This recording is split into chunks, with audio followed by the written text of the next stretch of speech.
บางเทื่อมันก็ฮอดเวลาแล้วเนาะที่ข้อยสิเอาบางคนใหม่ๆเข้ามา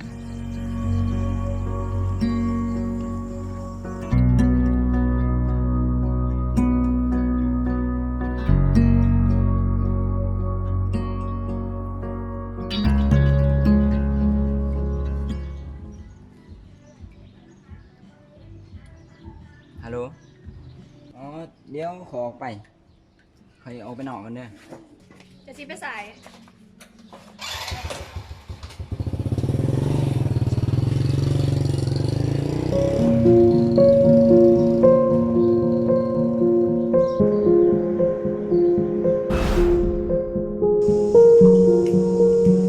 ขอบใจเด้อยังมากันอยู่ ก็สิเป็นหยัง